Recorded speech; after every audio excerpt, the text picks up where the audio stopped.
Honeymoon express. స్టోరీలో honey లేదు, heroine మూన్‌లా లేదు. సినిమాలో స్టోరీ స్పీడ్‌గా ఎక్స్‌ప్రెస్‌లా లేదు. ఒక ప్యాసింజర్ 25 కిలోమీటర్ల వేగంతో 1000 కిలోమీటర్స్ జర్నీలా ఉంది మూవీ. చైతన్యరావు, హెబ్బా పటేల్ క్రింజ్ అయితే, తనిఖీల భరణి, సుహాసిని అయితే క్రింజ్ ప్లస్ ప్లస్. స్పీడ్‌గా వెళ్తున్న సొనాలికి ఒక భయంకరమైన యాక్సిడెంట్ అవుతుంది. స్పీడ్‌గా అంటే బైక్ మీదో, కారు మీదో అనుకోవద్దు, జస్ట్ సైకిల్ మీద.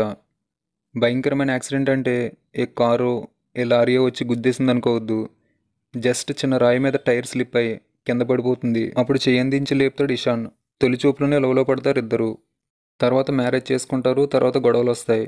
ఒక జర్నీలో అనుకోకుండా బాలా, త్రిపుర సుందరి అనే ఓల్డ్ కపుల్ని కలుస్తారు. వీళ్ళు సొనాలికి, ఇషాన్కి తిరిగి కనెక్ట్ అవ్వడానికి హనీమూన్ ఎక్స్‌ప్రెస్ అనే రిసార్ట్లో 7 డేస్ ఉండాలని చెప్తారు. అక్కడ కొన్ని అన్ఎక్స్పెక్టెడ్ సీన్స్ జరుగుతాయి. వాళ్ళు రిసార్ట్ నుంచి వచ్చేటప్పుడు ప్రేమతో వస్తారా లేదనేదే స్టోరీ.